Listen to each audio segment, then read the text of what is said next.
Hello po, good morning mga idol. Sa kasalukuyan, ito na po yung itsura ng ating kalabasa. Ito sila, yan. Medyo naghahanap na po sila ng kanilang magagapangan, yan. Ito sila. Binisita lang natin, ang gagawin natin, magdadamo tayo sa gilid nila. Pero okay lang yan dahil maganda man ang posisyon nila, wala namang damo ang ibabaw. Ito ang sinasabi sa akin, oh. Alisin daw tong sa sa ibabaw kasi para magtuloy-tuloy yun doon ng takbo. Kapag may saha daw na sa bandang itaas, alisin muna dito. Basta may saha siyang aagaw kasi yan ng aagawan daw ng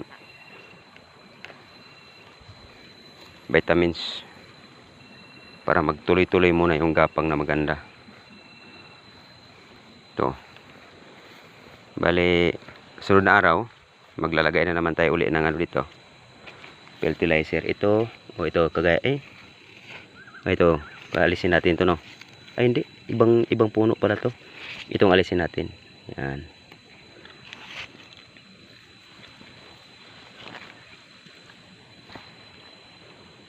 Basta may nakipag-agawan sa itaas, aalisin.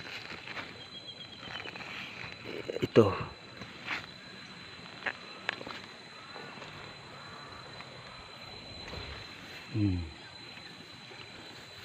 Sunod na araw, pagbalikan ko to, iba na naman itsura nito. Magandang tanim mo pag hindi mo puntahan mga ilang araw kasi nag-iiba ang anyo. Pero kung araw mo pupuntahan, parang hindi nagbabago. Ito po yung upo. Mayroon tayong upo dito na 3 puno yan. Pagkapangin natin, gagawa tayo ng gapangan nila. Diyan sa may saging na yan. Yan yung upo.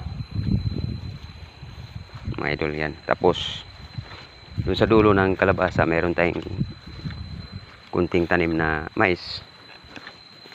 Yan po. Meron tayong kunti lang. Ilang araw dadamuhan natin to, yan. May mais ako doon sa kabilang area. Ito lang kasi inuna ko lang to. Dahil sayang din yung space na to. Gusto ko sana taniman to ng ampalaya, wala akong pananim, minais ko na lang. May ampalaya naman ako dito, kunti lang. Ito may bagong tubo, may dalawa na tumubo na yun kasi dito na damage kasi ito yung pag-ulan ang mga tubo. Yan, to. Tinaniman natin to, yan, may mga ampalaya na to. Yan. Yan, o. Antayin na lang natin magtubo, saka natin lagyan na hawanan. Basta huwag kayong mag-alala, kaya hawanan tong maliit na area na to.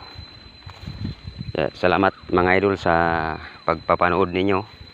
Kung na-inspired kayo na may backyard garden tayo, kung mayroon man kayong area sa inyong lugar na pwede man ninyong taniman o pwede ba kayo magawa ng backyard garden, wala namang problema yan. Ang importante sa atin, maghanap tayo ng mga alternative na pagkukuhanan natin ng ating munting kabuhayan kasi sa sobrang mahal ng panahon ngayon ng gasolina, lahat ng mga bilihin ay mahal.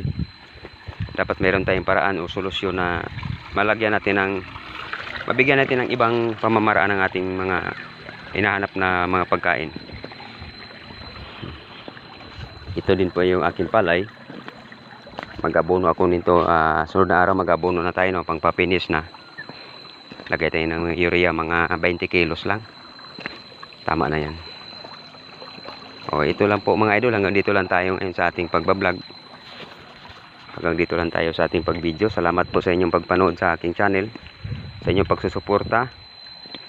At sa mga hindi nagsusuporta sa akin, salamat din. Kasi wala naman tayong magagawa, wala man akong magandang content na para sa inyo. Kung hindi nyo masakyan ang aking mga gawain araw-araw, hindi ko kayo mapipilit. Ito lang po ang kaya ko, na nagbablog sa mga garden, nagsasayaw-sayaw minsan kung pwede magsayaw, ganun lang po. Kaya salamat po mga idol sa inyong pagpanood sa aking channel. Mabuhay tayong lahat. God bless you po.